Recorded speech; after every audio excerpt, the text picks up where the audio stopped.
اعوذ باللہ من الشیطان الرجیم بسم اللہ الرحمن الرحیم السلام علیکم ورحمۃ اللہ وبرکاتہ۔ محترم سامعین، آج کی ویڈیو میں ہم بات کریں گے تابوت سکینہ کیا تھا اور یہ کہاں پہ موجود ہے۔ آج کی ویڈیو میں ہم اسی بارے میں بات کریں گے۔ یہ شمشاد کی لکڑی کا ایک صندوق تھا جو حضرت آدم علیہ السلام پر نازل ہوا تھا۔ یہ آپ کی آخری زندگی تک آپ کے پاس ہی رہا، پھر بطور میراث کے یکے بعد دیگرے آپ کی اولاد کو ملتا رہا، یہاں تک کہ یہ حضرت یعقوب علیہ السلام کو ملا اور آپ کے بعد آپ کی اولاد بنی اسرائیل کے قبضے میں رہا، اور حضرت موسیٰ علیہ السلام کو مل گیا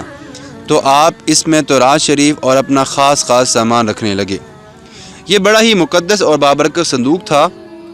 بنی اسرائیل جب کفار سے جب اس کے ظلم پر وہ بہت زیادہ تنگ آ گئے تھے، بنی اسرائیل جب کفار کے لشکروں کی کثرت اور ان کی شان و شوکت دیکھتے تو بہت سہم جاتے اور ان کے سینوں میں دل دھڑکنے لگتے، تو وہ اس صندوق کو اپنے آگے رکھ لیتے تھے۔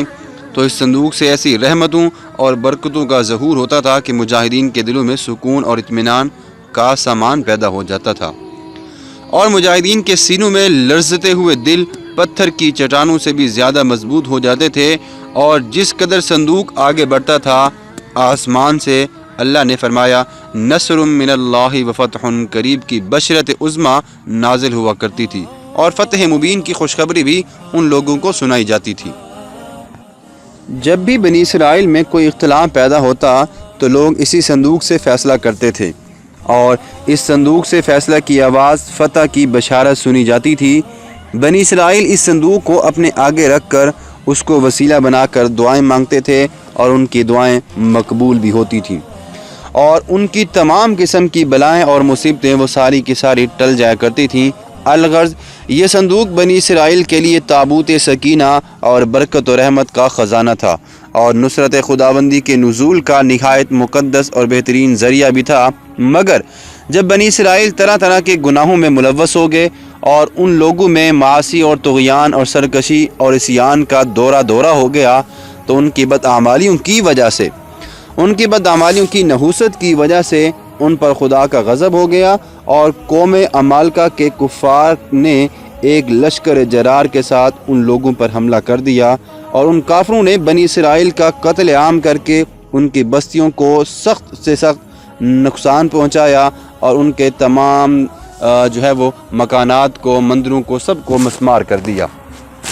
یہ ان کو اس وجہ سے ہوا تھا کہ انہوں نے اللہ تعالیٰ کی نافرمانی کی تھی، اس لیے اللہ تعالیٰ نے ان کو بطور عذاب یہ دیا تھا۔ ان لوگوں نے عمارتوں کو توڑ پھوڑ کر سارے شہر کو تہس نہس کر ڈالا، اور اس تبرک صندوق کو بھی وہ اٹھا کر لے گئے، اور اس مقدس تبرک کو نجاستوں کے کوڑے خانے میں انہوں نے استغفر اللہ نعوذ باللہ پھینک دیا۔ لیکن اب بھی یہ ہوا کہ اس بے ادبی کا قوم عمالقہ پر وہاں یہ اثر پڑا کہ یہ لوگ طرح طرح کی بیماریوں میں اور بلاؤں میں ہجوم میں جھنجھوڑ دیے گئے۔ چنانچہ قوم عمالقہ کے 5 شہر بالکل برباد اور ویران کر دیے گئے، یہاں تک کہ ان کافروں کو یقین ہو گیا کہ یہ صندوق کوئی عام صندوق نہیں ہے، بلکہ یہ اللہ کی رحمت والا صندوق ہے، اور اس کو مسمار کرنے کی وجہ سے ہم پر عذاب آیا ہے، ورنہ ایسا کبھی بھی نہ ہوتا۔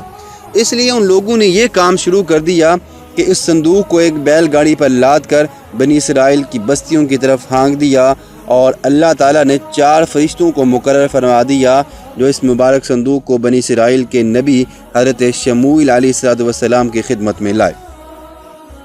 اس طرح یہ صندوق پھر بنی اسرائیل کی کھوئی ہوئی نعمت ان کو دوبارہ مل گئی۔ یہ سلسلہ یوں ہی چلتا رہا، اور یہ صندوق حضرت شموئیل علیہ السلام کی خدمت میں جب لایا گیا، اس طرح پھر بنی اسرائیل کی کھوئی ہوئی نعمت ان کو دوبارہ مل گئی، اور یہ صندوق ٹھیک اسی وقت حضرت شموئیل کے پاس پہنچا جب حضرت شموئیل علیہ السلام نے طالوت کو بادشاہ بنا دیا تھا، اور بنی اسرائیل طالوت کی بادشاہی تسلیم کرنے پر تیار بھی نہیں تھے،